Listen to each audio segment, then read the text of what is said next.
नमस्कार, आपका स्वागत है वेद वार्ता पर। आज हम ब्रह्म पुराण का तीसरा अध्याय सुनने जा रहे हैं, देवताओं और असुरों की उत्पत्ति। यह अध्याय हमें ये सिखाता है कि सृष्टि केवल प्रकाश से नहीं बनी, बल्कि संतुलन यानी देवता और असुर दोनों के मेल से ही यह संसार पूर्ण हुआ। सूत जी कहते हैं, जब ब्रह्मा जी ने सृष्टि की रचना प्रारंभ की, तब उन्होंने पहले तत्व बनाए: आकाश, जल, वायु, अग्नि और पृथ्वी। इन पांचों तत्वों से जीवन की नींव पड़ी। फिर उन्होंने प्रजापतियों, मनुओं और ऋषियों को उत्पन्न किया।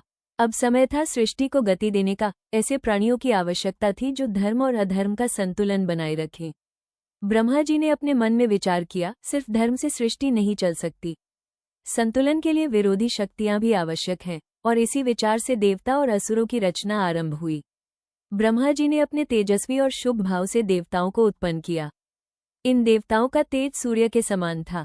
सूत जी कहते हैं, देवता धर्म, प्रकाश और करुणा के प्रतीक हैं। उन्होंने कहा, हे देवगण, तुम्हारा कार्य है सृष्टि की रक्षा करना, धर्म को स्थापित रखना और अंधकार से जगत को मुक्त करना। इंद्र बने देवताओं के राजा, वरुण बने जल के अधिपति, अग्नि बने यज्ञ के देवता, वायु बने प्राणों के रक्षक और सोम बने अमृत के स्वामी। हर देवता का कार्य अलग था, पर उद्देश्य एक ही: संतुलन और कल्याण। ब्रह्मा जी ने कहा, तुम्हारा तेज सृष्टि को स्थिर रखेगा, तुम्हारे कर्म मानव को धर्म के मार्ग पर चलाएंगे। अब ब्रह्मा जी ने अपने गंभीर और तमोगुणी भाव से असुरों को उत्पन्न किया। उनके स्वरूप उग्र, शक्तिशाली और तेजस्वी थे। सूत जी बताते हैं, असुरों का जन्म इसलिए हुआ कि सृष्टि में संतुलन बना रहे। असुरों में शक्ति, साहस, महत्वाकांक्षा और विरोध की भावना थी। वे ब्रह्मा से बोले, हम क्यों पीछे रहें, हमें भी शक्ति और साम्राज्य चाहिए। ब्रह्मा जी ने कहा, तुम्हारा कार्य विनाश नहीं, परीक्षा है। तुम मनुष्य को चुनौती देकर उसे धर्म के मार्ग पर रखोगे। अगर असुर न हो तो मनुष्य कभी नहीं सीखेगा कि धर्म क्या है। असुरों में प्रमुख माने गए हिरण्याक्ष, हिरण्यकशिपु, रावण और महाबली। इन सब ने अलग अलग युगों में देवताओं को चुनौती दी, पर हर बार अंत में धर्म की ही विजय हुई। ऋषियों ने सूत जी से पूछा, हे सूत जी, जब देवता और असुर दोनों ब्रह्मा जी के ही पुत्र हैं, तो उनमें युद्ध क्यों हुआ? सूत जी बोले, यही सृष्टि का नियम है, जहाँ प्रकाश है वहाँ छाया भी है।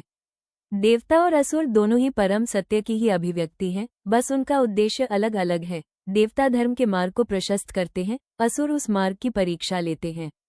जब भी असुर अधर्म बढ़ाते हैं, तब धर्म की स्थापना के लिए अवतारों का जन्म होता है, कभी विष्णु रूप में, कभी राम, कभी कृष्ण।